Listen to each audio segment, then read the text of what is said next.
Tayo ng atin pong pag-aaral. Makibukas po tayo sa Luke chapter 6. Gagamitin ko pong version ng Bible ay ang salita ng Diyos.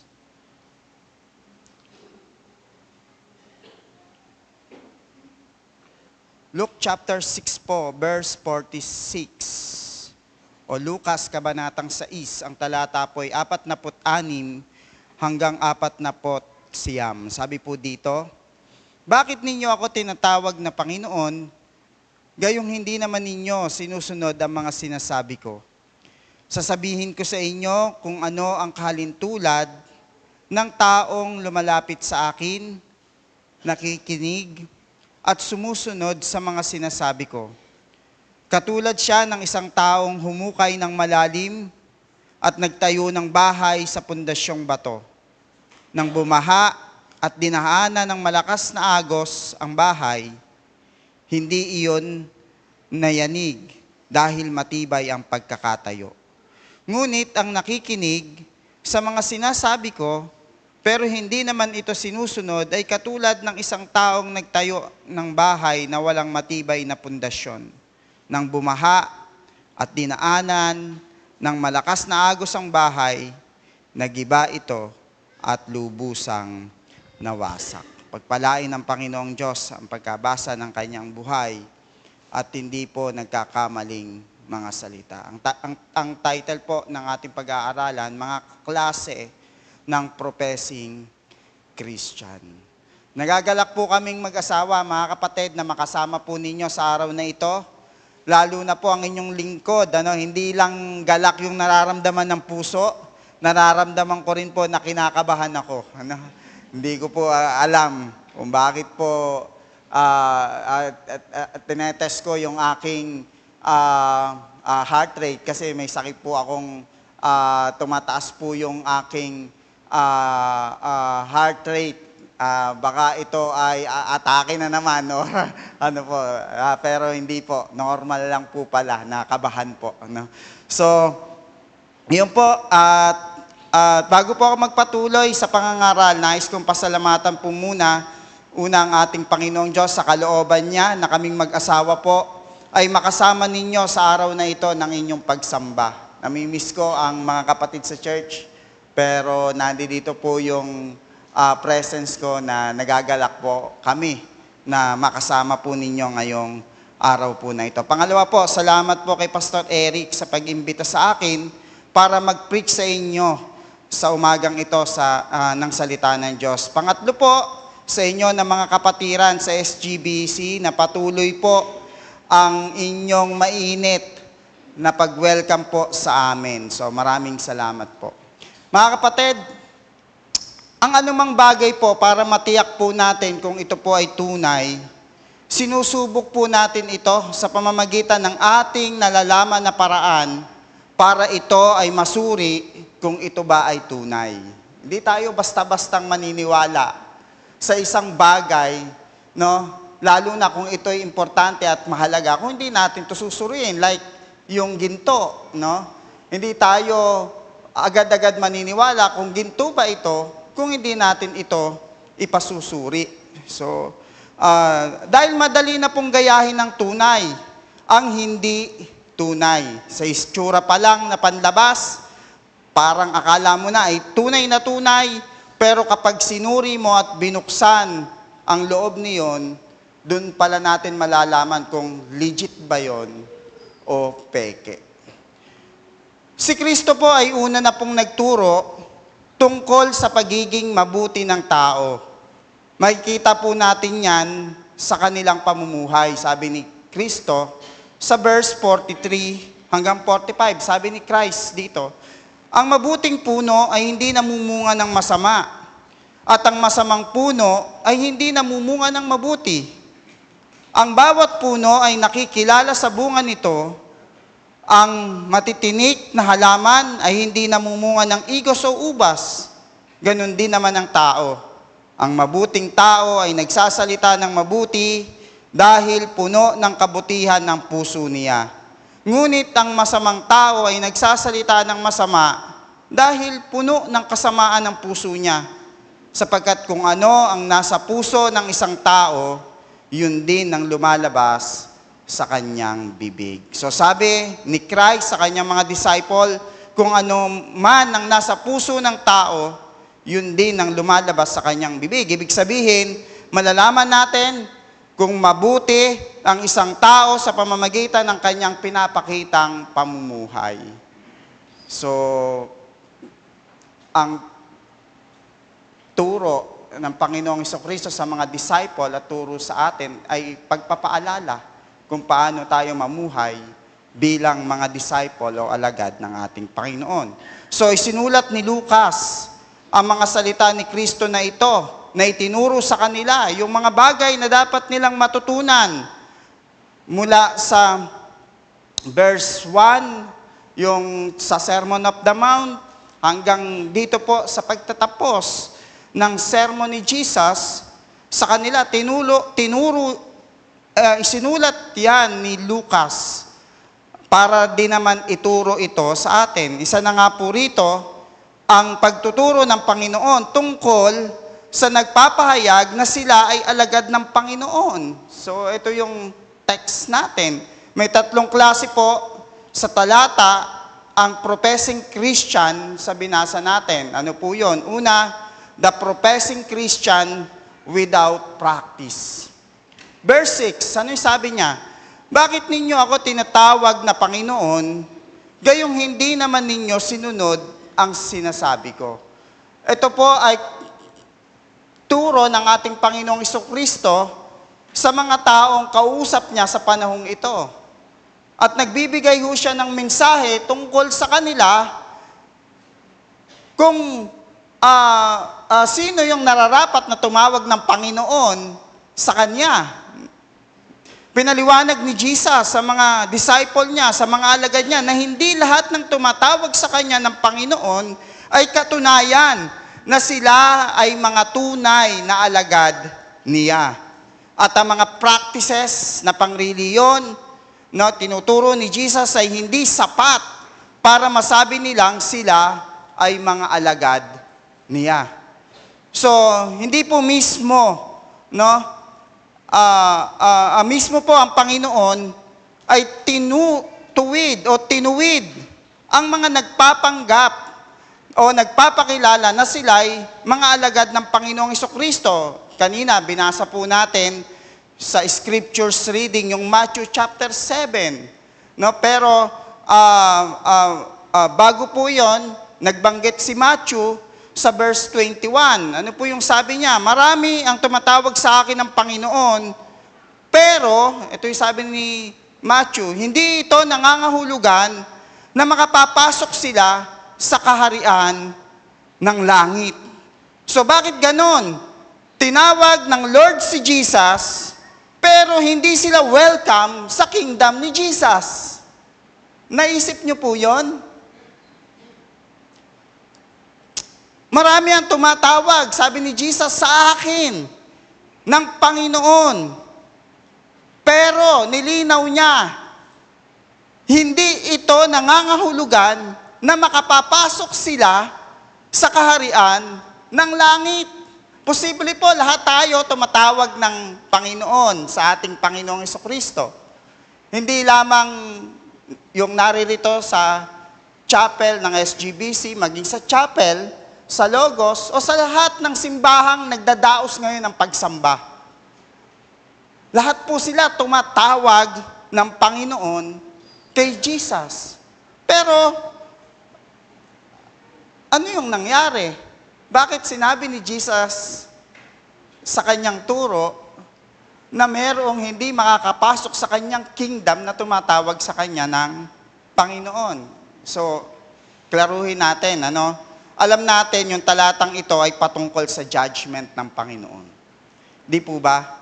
So, ang point sa mga walang relationship kay Christ sa Kanya, nilinaw po ng talata na hindi lahat na tumatawag sa Panginoon ay maliligtas sa mga hinatulan. Kasi, ito po yung panahon na pinapaliwanag ni Jesus na yung mga tumatawag ng Panginoon sa Kanya na hindi welcome sa kingdom ni Jesus, Sila po yung hindi kumilala, nag-reject, no, sa ating Panginoong Jesucristo, hindi sumampalataya at hindi sumunod sa will ni God the Father. So, ibig sabihin, sila po ay nasa harapan ng ating Panginoong Jesucristo para hatulan. So, ang point, may pag-asa pa tayo o may pag-asa ka pa. Kasi wala ka pa sa sitwasyon, nakaharap mo si Jesus at kailangan kang hatulan. Amen po? So, mga kapatid, ito ay pagpapaalala sa ating lahat. Na mayroon po kasing posibilidad, no, mga kapatid, na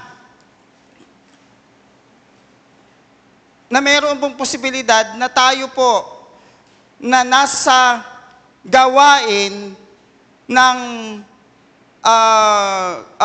Panginoon, pero hindi natin o hindi alam ng iba yung kanyang ginagawa o kanyang kalagayan sa harapan ng ating Panginoon. Tandaan natin, yung sinabi ni Jesus sa kanyang mga kausap na ito na hindi sila welcome sa kingdom ni God, hindi sila tunay na disciple. Hindi sila tunay na alagad. Posible pala na ang isang tao na maalam sa teolohiya, no, ay pwedeng hindi welcome sa kingdom ni Christ. Pwede palang aktibo sa maraming mga activities sa church, nangangaral ng salita ng Diyos, no? Pero hindi welcome sa kingdom ni Christ. Kasi bakit natin nasabi yan? Sabi dito, nag-complain, Panginoon, hindi ba't sa ngalan nyo ay nagpahayag kami ng inyong salita? So sa ngalan ng Panginoon, sabi ng mga hindi welcome sa kingdom ng Panginoong Jesucristo, nangaral sila ng salita ng ating Panginoon. Mga kapatid, madami sa panahon natin ngayon, ginagamit ang pangalan ng ating Panginoon sa salita lang. Ano? Pero pagdating sa realidad ng buhay, hindi.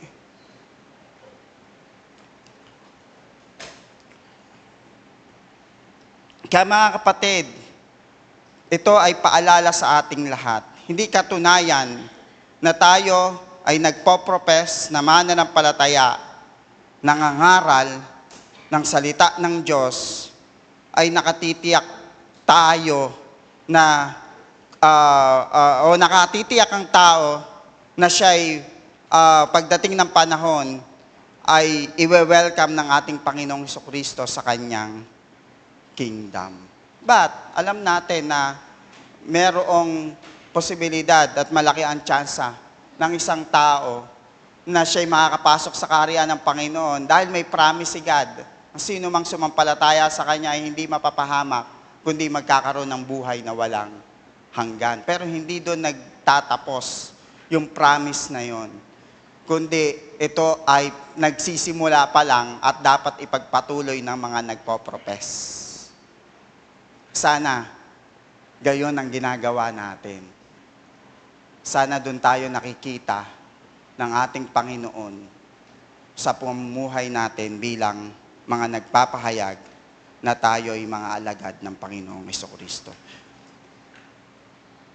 Hindi ibig sabihin, dito po makikita rin natin, nakasulat din sa talata yung dahilan, bakit hindi sila makakapasok sa kaharian ng Diyos. Sinabi ni Christ yan sa 23, ngunit sasabihin ko sa kanila, hindi ko kayo kilala, lumayo kayo sa akin, kayong mga gumagawa ng masama. So, hindi ibig sabihin sa salitang ito na si Christ o si God ay hindi all-knowing, hindi niya kilala yung mga tao na yon, no? Hindi yon ang point ng Panginoon. Dahil alam natin, ang Diyos ay all-knowing God. Kilala niya ang lahat. Kilala niya ang bawat mga tao sa mundong ito. Gaano karami. No, wag na nga po tayong magtaka. Sabi ng Bible, maging ang buhok natin ay bilang ng Diyos kung ilan.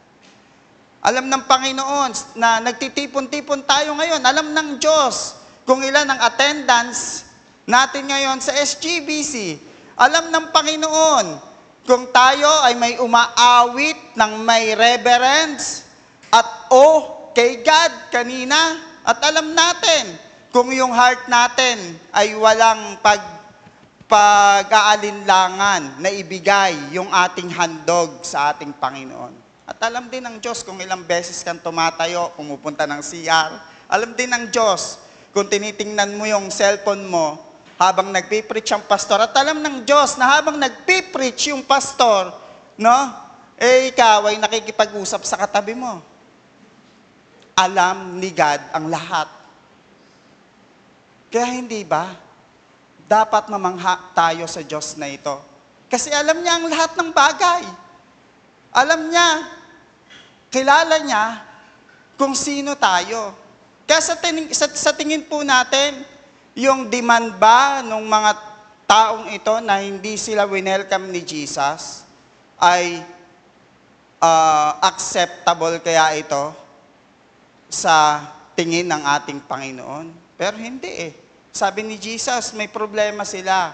Problema sila sa kanila, hindi sila tunay na may relasyon sa Diyos.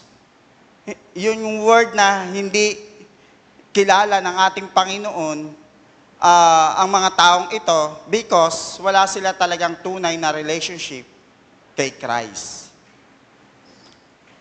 Malungkot, nagtapos ang buhay nila na hindi man lang nila nakilala ang Panginoon. At ito ang magandang ginagawa sa atin ng Panginoon.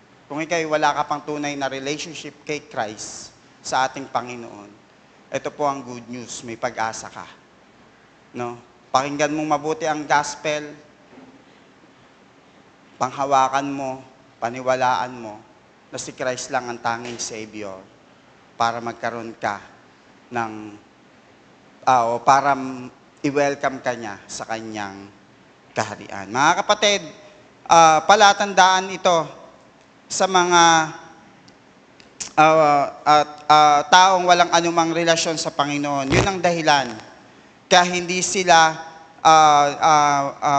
winelcome ng Panginoong Jesucristo sa kaharian ng langit. Sila yung nagpo-profess sa kanilang mga salita na Lord, Lord, sa ating Panginoon, sila yung nagpo-profess na Christian sila, pero hindi pinamumuhay ang pagiging Christian. Sila yung tinutukoy ni Jesus doon sa binasa natin na masama ang bunga.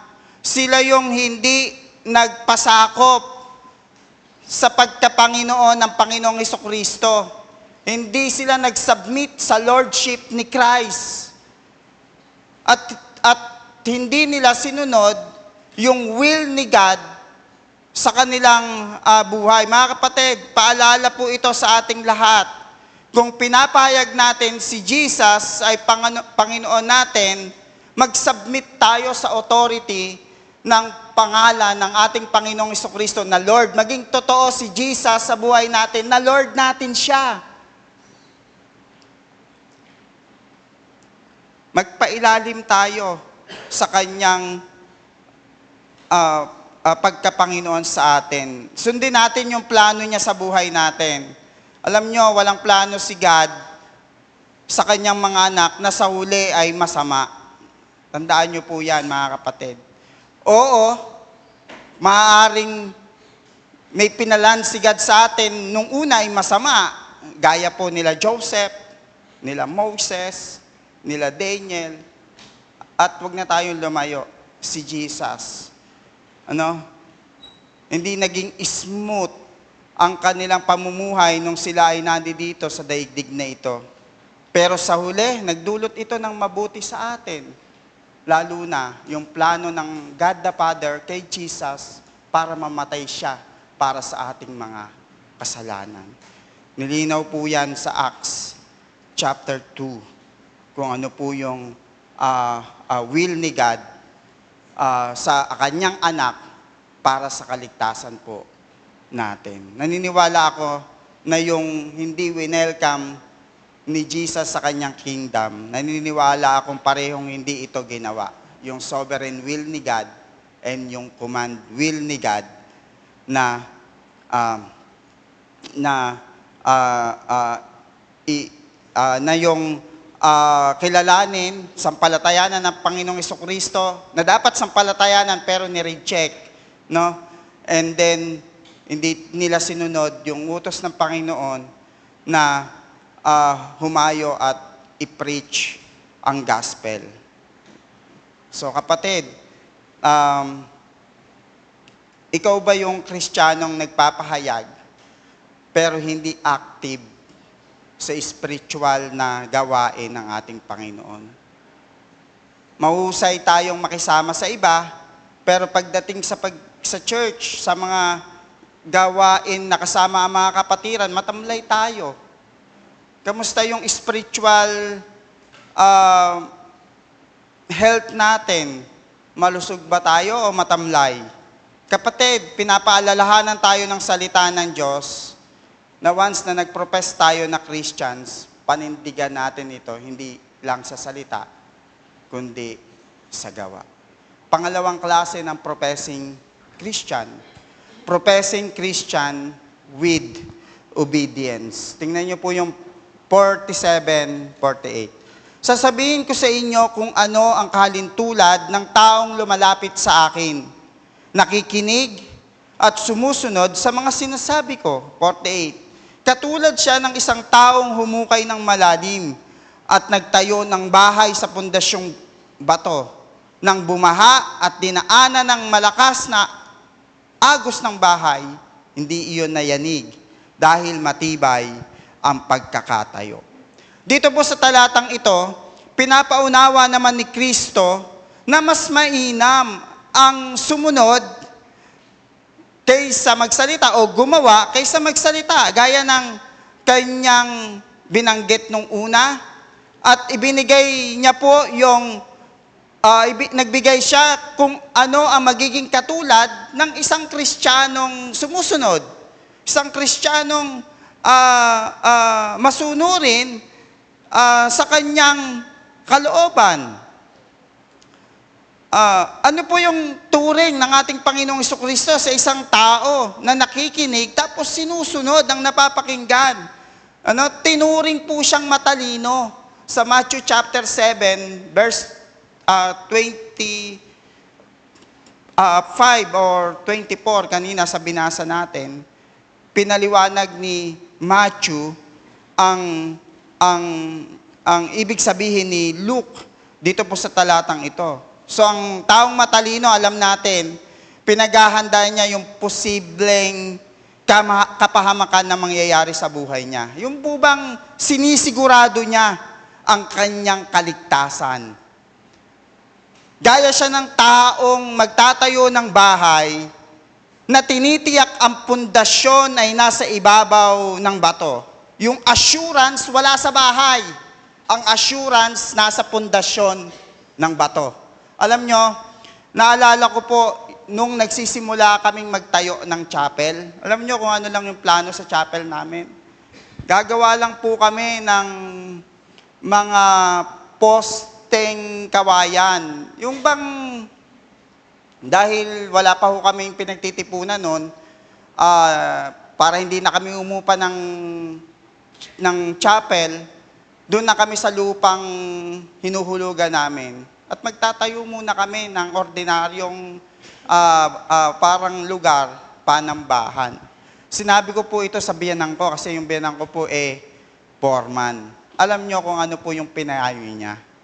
Bibili ka ng materyales, magsisimula ka ng, hahanap ka ng mga taong gagawa. Kumbaga, mag-i-start ka na ng pagsisimula ng pagtatayo. Tapos hindi mo pa sigurado kung yung tatayo mo, matibay. Kasi yung materialis na gagamitin mo, ganun na lang. Ilang tao ba ang papasok sa chapel mo o sa chapel nyo? Iniisip mo ba yung kaligtasan nila? Yun yung tanong. Yun yung niya sa akin. So kung papagawa mo yung chapel mo, gawin na yung tamang structure. Hindi na po ako nakasagot kasi foreman po yun paano po magsisimula? Bumili ka ng mga bakal, ng mga semento, ng mga, ang iniisip ko lang yung simpleng instruction lang para maano, yung pala nasa isip ng biyanan ko, talagang building na alam niya na safe yung mga tao doon. Yung pala yung nasa isip niya.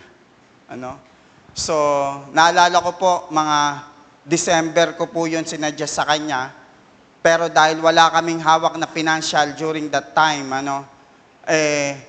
syempre, magpapasakop tayo sa kalooban ng Panginoon kung kailan mangyayari yun.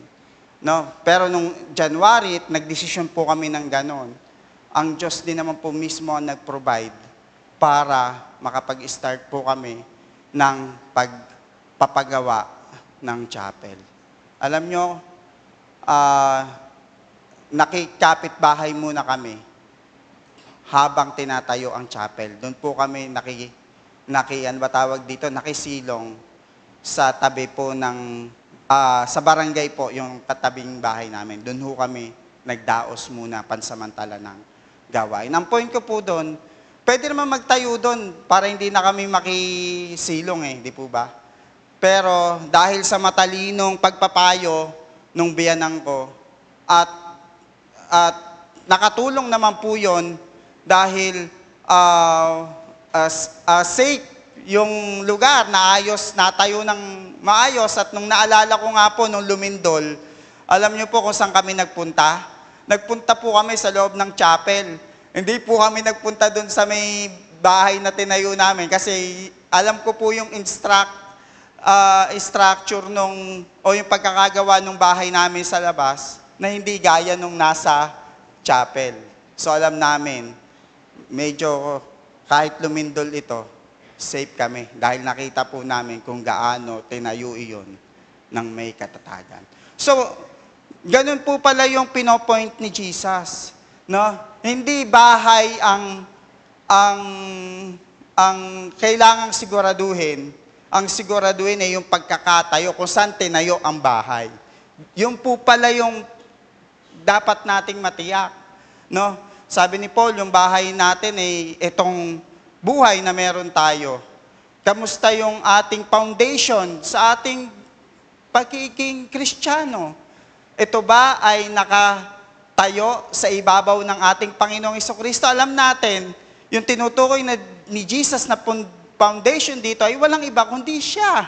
Siya yung batong pundasyon, panulukan, na magpapatibay sa mga nananalig at nananampalataya sa Kanya. No? So, ito yung encouragement ko mga kapatid sa inyo. At kung tayo bilang mga mananampalataya, ang ating foundation ay nakatayo sa ating Panginoong Jesucristo, yung pananampalataya mo ay kay Kristo lang, wala nang iba, wala pong duda na ang buhay ay nasa matatag na kalagayan bilang mananampalataya. Gaya natin, gusto natin matiyak yung assurance natin, dapat alam natin yung faith natin ay nakapundasyon sa ating Panginoong Jesucristo at wala nang iba. Yan ang sabi ng mga alagad ng Panginoon ni Peter sa Acts chapter 4, verse 11 and 12, sabi niya dito, si Jesus ang tinutukoy na bato sa talatang ito ng kasulatan. Ang bato na itinakwil ninyong mga tagapagtayo, nakita niyo po, ng bahay ang siyang naging batong pundasyon. Walang sino man sa bundong ito ang makapagliligtas sa atin. Sino lang? Kundi si Jesus lang.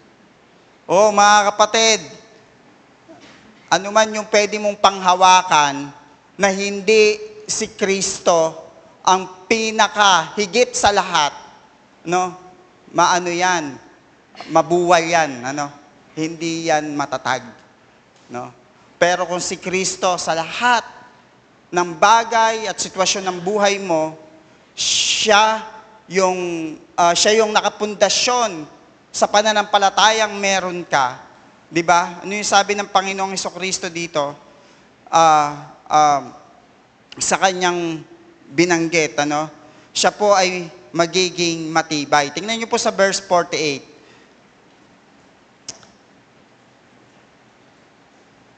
Katulad siya ng isang taong humukay ng malalim at nagtayo ng bahay sa pundasyong bato nang bumaha at dinaanan ng malakas na agos ang bahay.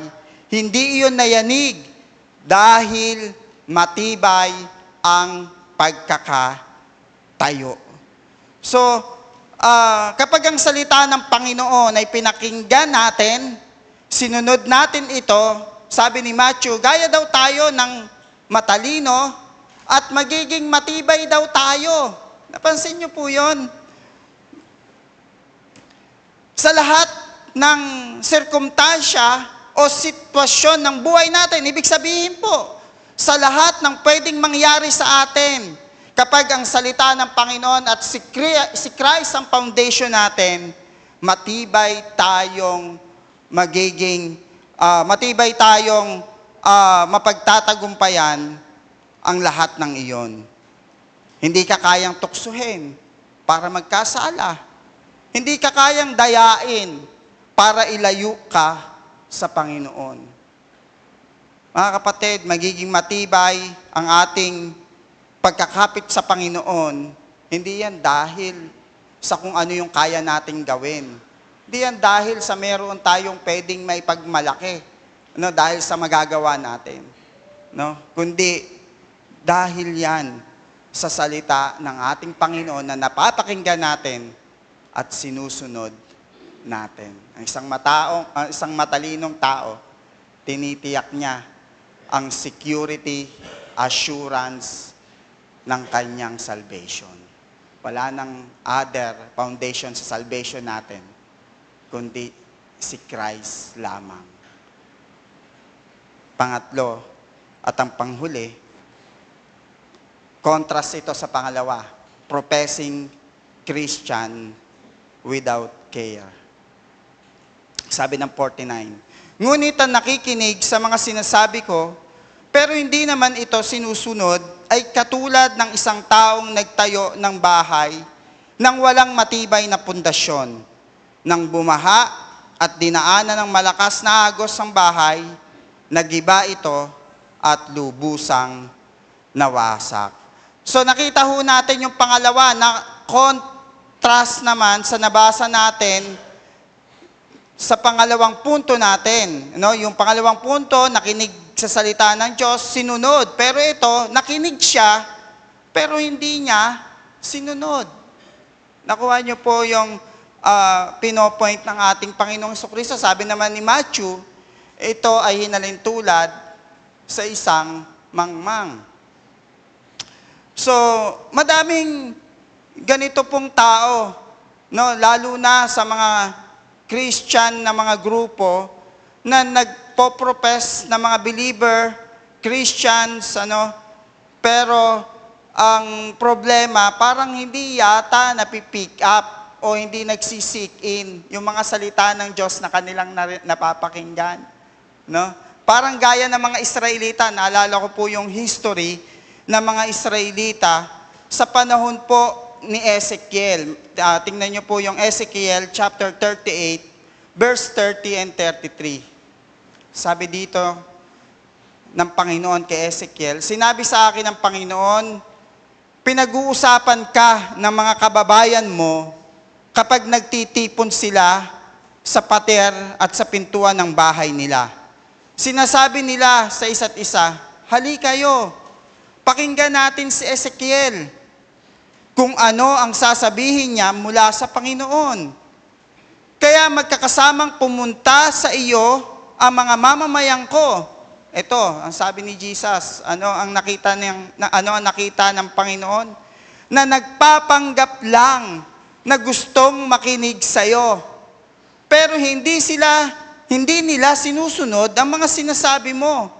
Magaling silang magsalita na mahal nila ako, ngunit ang nasa puso nila ay kasakiman sa pera. Para sa kanila, isa kang magaling na mga awit na tungkol sa pag-ibig. at isang magaling na manunugtog. Pinakikinggan nila ang mga sinasabi mo, pero, tingnan niyo po, hindi nila sinusunod. Ngunit kapag nangyari na sa kanila ang parusang ito at tiyak na mangyayari ito sa kanila, malalaman nila na totoong may kasama silang propeta.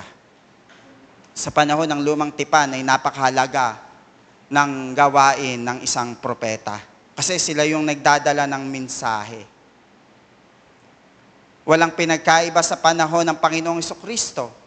Ang mga disciple, ang mga apostol, ang dadala ng mabuting balita sa mga tao. At sa panahon din natin ngayon ay gayon, mga kapatid, no? Bawat mga mangangaral, bawat mga tagapagturo at nagpapahayag ng mensahe ng salita ng Diyos, mahalaga, no, nagawain ng ating Panginoon. Kaya nga, siguro, na-experience din, nararamdaman ito ng kagaya ko na mga nangangaral ng salita ng Diyos. Pagkatapos mangaral, may magsasabi sa ating pastor, natutuwa ako, na-bless ako sa preaching mo. Siyempre, nakakatuwa naman yon dahil kahit papano, may nakuha naman pong mensahe sa pangangaral. No? Pero ano yung malungkot para sa amin? After nung mga ganong mga salita, yung gustong-gusto namin yung hindi mo lang sasabihin yun yung makita namin ginagawa mo yun. No? Malungkot sa amin kung hindi namin nakikita ang gayon. Ano po yung tawag ni Santiago para sa kanya ang mga ganong tao? Tingnan niyo po yung Santiago 1:22 hanggang 25. Sabi niya dito, "Huwag lang kayong maging tagapakinig ng salita ng Diyos, kundi sundin nyo ang sinasabi nito. Dahil kung hindi, dinadaya nyo lang ang sarili nyo. Dahil kung nakikinig lang ang isang tao sa salita ng Diyos, pero hindi naman niya tinutupad ang sinasabi nito, katulad siya ng isang taong tumingin sa salamin, na pagkatapos makita ang sarili ay umalis agad, kinalimutan ang ayos niya. Ngunit ang taong nagsasaliksik at tumutupad sa kautosang ganap na nagpapalaya at hindi tagapakinig lang na nakakalimot agad, ay ang taong pagpapalain ng Diyos sa mga ginagawa niya." O mga kapatid, aral na aral si Santiago sa aral ng Panginoong Jesucristo Napansin niyo po? Ito rin yung message niya kung paano tinuruan kami ni Jesus na magiging mabuti para sa amin ang pakinggan ng kanyang mga sinasabi at susundin namin, tulad na maging matalino, gayon din ang encouragement ni Santiago sa mga sinulatan niya dito po sa binasa natin. Para kay Santiago, mahalaga ang salita ng Diyos na hindi lang basta pinakikinggan, kundi sinusunod iyon. Tingnan niyo po kung gaano kahalaga kay Santiago ang salita ng Diyos. Ang makikita pa natin diyan, huwag tayong maging gaya. Ang isang tao po pala na after na makinig ng salita ng Diyos pero hindi sinusunod, hinahalintulad tayo sa isang taong mangmang. Ano ba ibig sabihin nun? Yung parang hindi naman po ibig sabihin na wala kang nalalaman, Kung hindi ginagawa mo ang sarili mo na parang wala kang alam na katulad ng isang taong may problema sa kanyang pag-iisip. Na yung tipong may ginagawa siya na isang gawain na akala niya totoo sa kanya pero hindi. Halimbawa po kumakain siya ng masarap, pero wala naman siyang kinakain. No? Yung nag-iisip siya na mayroon siya kunyaring sasakyan. Pero ang totoo, wala naman siyang sasakyan. No? May posibleng ganun po yung mangyari sa atin. Meron tayong pinaniniwalaan na hindi naman po iyon nakaugnay sa salita ng Diyos. Ano? Pero yun ang ginagawa natin compare sa salita ng Diyos na dapat yun yung gawin natin. O mga kapatid, sabi niya dito, ang tao, no, na nagtayo, gaya daw ito ng tao na nagtayo ng bahay na parang bahala na. No? Okay na yan. Para mga Kristiyanong, ganun po yung mga Kristiyanong walang care sa kanilang spiritual na condition sa ating Panginoon. Masabi lang Kristiyano, okay na yan. Nagcha-church naman ako sa isang magandang simbahan. Yung mga pinapakinggan ko naman mga preacher ay sounds doctrine. Pero ang tanong, sinusunod ba natin yung mga naririnig natin sa mga hinahangaan nating mga preacher? Sinusunod ba natin yung mga doctrine na pinaniniwalaan ng church na inaatinan natin?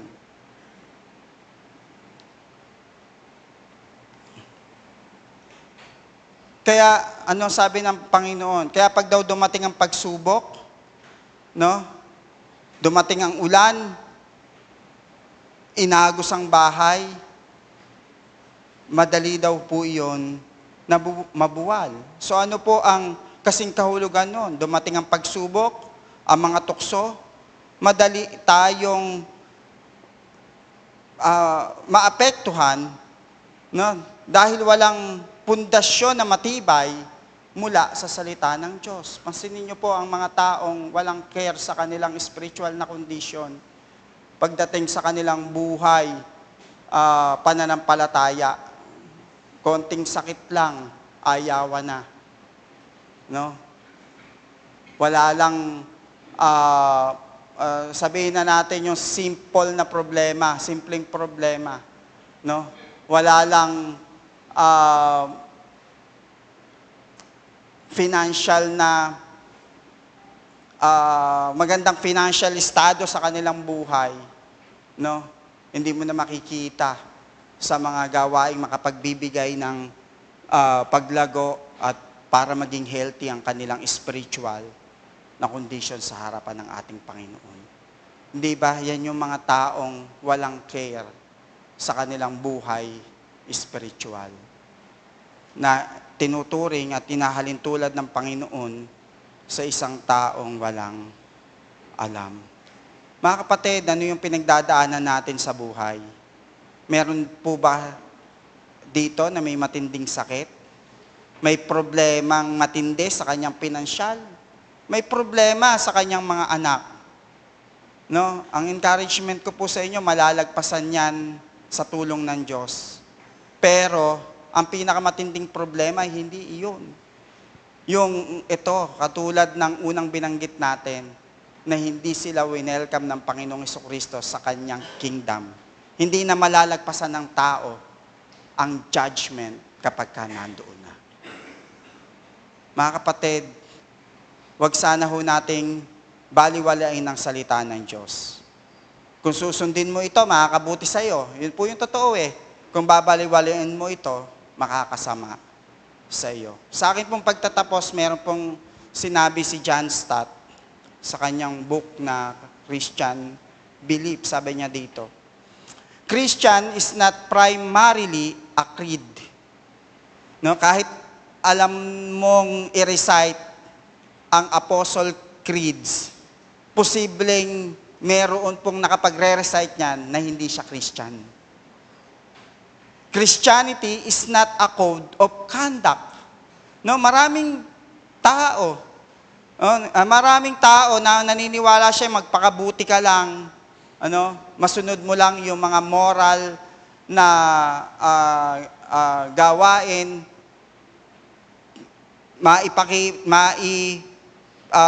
i-share mo lang yan sa mga tao, okay na, ano? Maraming mabuting tao, mga kapatid, pero ang totoo, hindi sila Christian. Christianity is not a primary cult. Maraming relihiyoso, mga kapatid. Baka nga isa ho tayo doon sa mga relihiyoso. Masisipag sa mga gawaing pangrelihiyon, pagsamba. No? Baka nga talagang hindi mapipintasan ang kasigasigan mo o kasigasigan ng isang taong relihiyoso pagdating sa pagsamba sa Panginoon. Pero marami rin po na relihiyoso pero hindi sila Christians. Mabuti po kung mayroon tayo ng mga ganyan. Yung namumuhay tayo, kabisado natin ang creeds, pero talagang andoon ang ating pagsunod sa salita ng Diyos kumpara sa creeds, di ba? Mainam yung may intellectual tayo sa aral. Mainam yung mabuti tayong tao. Mainam yung relihiyoso tayo. Pero dapat nating huwag kalimutan, kung maigi tayo sa mga ito, dapat mas maigi tayo sa salita ng ating Panginoong Diyos na dapat nating sundin. Kasi ang primary sa atin bilang mga believers ay sumunod sa salita ng Diyos at sa kalooban ng Diyos. Dapat yun po ang ipinamumuhay natin. Ang totoong Christianity, pinahalagahan ang salita ng Diyos at ang kanyang pananampalataya kay Kristo. Mga kapatid, nawa nakita natin kung anong klase tayong professing Christian. No, kung ikaw yung professing Christian, nasa salita pero walang gawa, may hope. Lapit tayo kay Christ. Lapit tayo sa Panginoon.